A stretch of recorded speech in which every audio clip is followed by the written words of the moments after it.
Hey guys, so hey, we are doing our Spreading Happiness with the Way to Happiness booklet.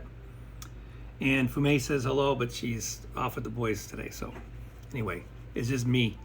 We're going to be doing the next chapter, which is number 12, Safeguard and Improve Your Environment. Hello, nice to see you. And as usual, we start off with, your survival is important to me. This is why I'm sharing this book. I've been sharing this book for 30 years. It is called The Way to Happiness. Hey guys, hey Jennifer, Ira, nice to see you. Marina. I'm going to first read the opening page, hello, which is happiness. And the definitions of happiness are: 1, a condition or state of well-being, contentment. Number 2, pleasure, joyful, cheerful, untroubled existence.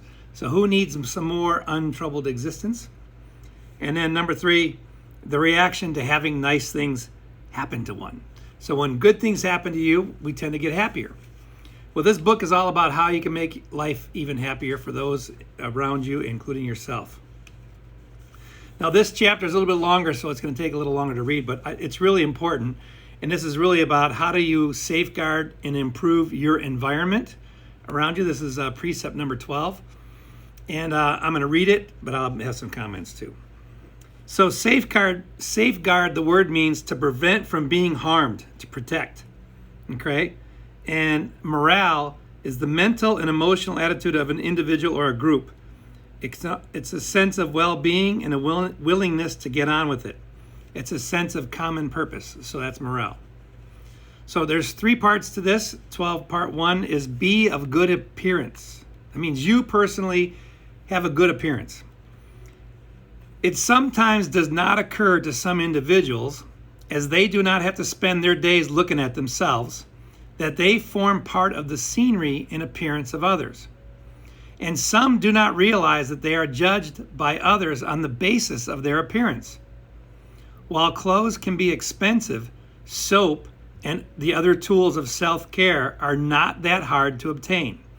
The techniques are sometimes difficult to dig up, but can be evolved. The techniques of like cleaning yourself, okay? In some societies, when they are barbaric or become very degraded, it can even be the fashion to be a public eyesore. And an eyesore is something that looks bad to other people's eyes and they don't want to look at it. So somebody who's completely degraded and ugly and sitting on the side of the street, people don't want to look at this.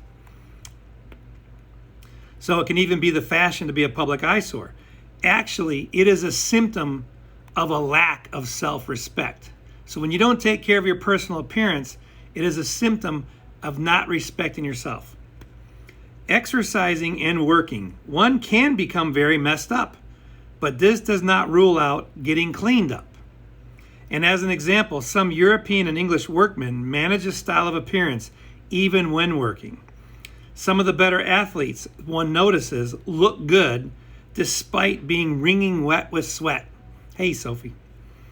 An environment disfigured with unkempt people. Unkempt, the word unkempt actually means uncombed. So when people's hair's all over the place and their beards all over the place and their shirts hanging out, that's unkempt, okay? An environment disfigured with unkempt people can have a subtle, depressing effect on one's morale. So when there's a whole bunch of people that are dirty and smelly and disgusting around, it can actually make people feel more depressed. Encourage people around you to look good by complimenting them when they do, or even gently helping them with their problems when they don't. It could improve their self-regard and their morale as well. Hey guys. So listen, I'll tell you a funny story on a submarine. This is a long time ago, 35 years ago. We were underwater for 90 days and we couldn't take showers for 3 months. So we could use there's 135 guys in one little submarine, no showers. Now, you can use a wet washcloth, and so we all got kind of stinky, but thank goodness, you can't smell that when it's that bad. But there was one person out of the 135 guys that was really bad, and he never even tried to wipe himself off or clean his face because we couldn't take showers, but we could wash with a washcloth. Finally, all of us got this one guy, and we said, either you wipe yourself down or we are going to do it for you. And he did. He cleaned himself up, because you know what? When it smells that bad, to have one person smell even worse than how bad it is, so you can actually do something about it. You can actually compliment people when they look very good, and you can, you can actually tell a person, hey, it really would be nice if you would take a shower before you came to work, or, I can help you go buy some clothes that are not expensive but that look good. You don't have to spend $1 million to have nice clothes. I've had this shirt for a long time. It's one of my favorite shirts. Now, section 2, 12-2, take care of your own area. When people mess up their own possessions and area, it can slop over into yours. When people seem to be incapable of caring for their own things and places, it is a symptom of their feeling that they don't really belong there and they don't really own their own things. Wow, this is amazing. When kids are young, the things they were given had too many cautions and strings attached, or were taken away from them by brothers, sisters, or parents, and they possibly did not feel welcome in their own home. Okay? The possessions, the rooms and workspaces, the vehicles of such people advertise that they are not really the property of anyone. Worse, a sort of rage against possessions can sometimes be seen. Vandalism, that's when you mark up and ruin other people's property. Vandalism is a manifestation of this. The house or car that nobody owns is soon ruined. That's why rental cars, people ruin rental cars all the time, because it's not really theirs. They just rented it. And only the threat of having to pay more money when you turn it in keeps people from ruining a rental car, because nobody owns a rental car, they think. So now, those who build and try to maintain low-income housing are often dismayed by the rapidity with which ruin can set in. The poor, by definition, own little or nothing.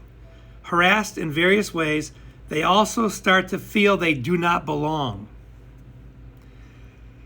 But whether rich or poor, and for whatever reason, people who do not take care of their possessions and places can cause disorder to those around them.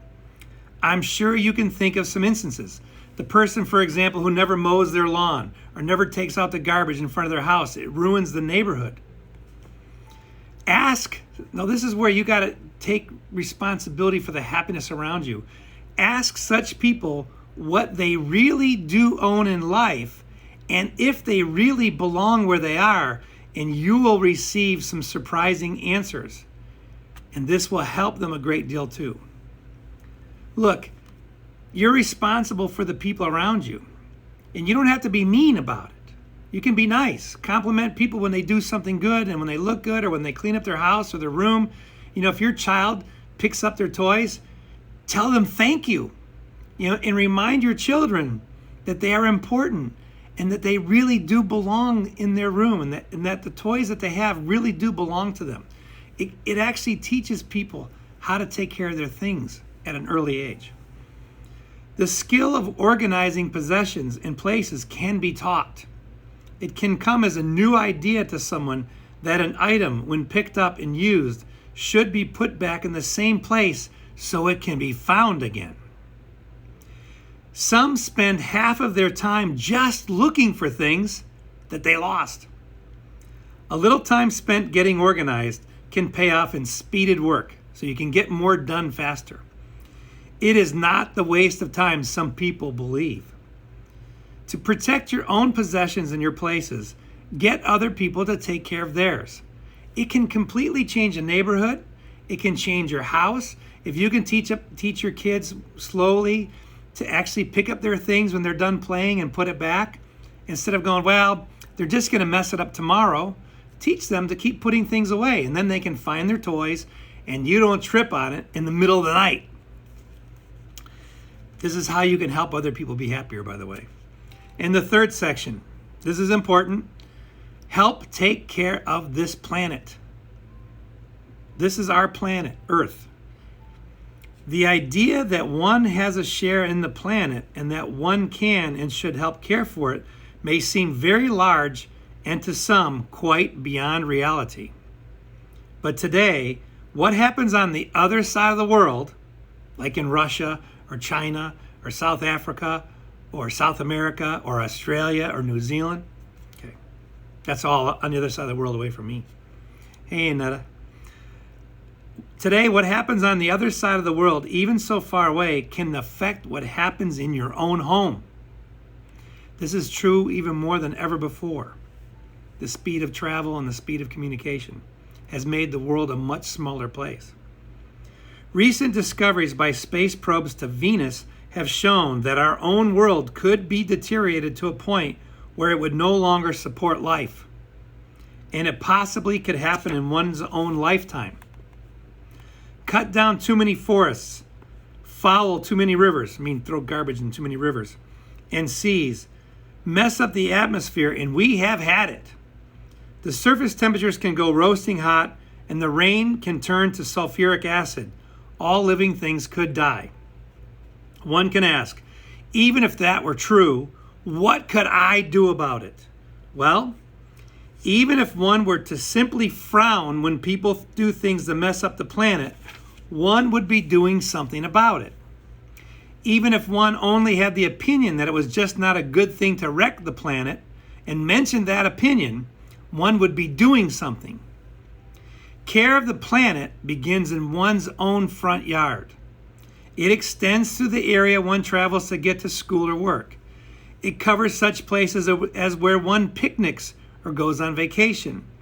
The litter, the garbage you throw out the car window, the litter which messes up the terrain and water supply, the dead brush which invites fire, these are things one need not contribute to, and which in otherwise idle moments, so when you're not too busy, one can do something about it. Planting a tree may seem little enough, but it is something. And if every person on earth planted one tree, that's almost 8 billion trees. It could be done. In some countries, old people, the unemployed, do not just sit around and go to pieces. They are used to care for the gardens and the parks and the forests, to pick up the litter and add some beauty to the world.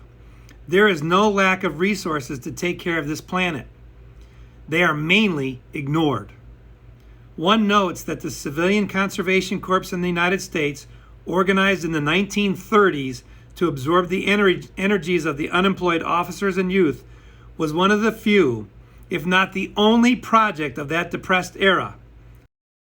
Sorry, I got paused there. Let me say it again. The Civilian Conservation Corps in the United States, organized in the 1930s to absorb the energies of unemployed officers and youth, was one of the few, if not the only project of that depressed era, at that time in the 1930s, that created far more wealth for the state than was expended. It reforested large areas and did other valuable things that cared for the U.S. part of the planet. One notes that the CCC no longer exists. One can do as little as add one's opinion that such projects are worthwhile and support opinion leaders and organizations that carry on environmental work. There is no lack of technology, but technology and its application costs money. Money is available when sensible economic policies which do not penalize everyone else, are followed. Such policies can exist. There are many things one can do to help take care of the planet. They begin with the idea that one should, that you should take care of the planet. Man has gotten up to the potential of destroying the planet. He must be pushed on up to the capability and actions of saving it. It is, after all, what we are standing on. If others do not help safeguard and improve the environment, the way to happiness could have no roadbed to travel on at all. So thank you guys for listening. It's nice to see y'all. You know, in the whole scheme of things on this earth, there's almost 8 billion people. There's not too many people. There's a good number of people. There's plenty of land. If we all did one little thing every day, if we all picked up one piece of garbage, one piece of litter every day, the planet would be cleaner by 8 billion pieces of garbage. So you can do something about it. I can do something about it. We can do something about making the earth a better place to live. If we don't throw plastic into the water, If we frown on people throwing garbage into the streets or the forest or the rivers or the lakes, we can help the planet. If we got more and more people to do just simple little things, plant a tree, pick up a piece of garbage. 8 billion pieces of garbage weighs a lot. It's just a matter of getting more and more people to take responsibility for Earth. It's a pretty good planet. I take a lot of sunsets and sunrises. It's beautiful, and we can make it more beautiful. Not with any big, heavy, expensive thing. Just the little actions that you and I do every day can make the Earth a better place to live. So thank you guys for listening. I appreciate it. Love you all. You're amazing. And please, when I save this video, please share it to other people so they can help take more responsibility and care of Earth too. So thanks for everything you're already doing, and it's nice to see y'all. Take care.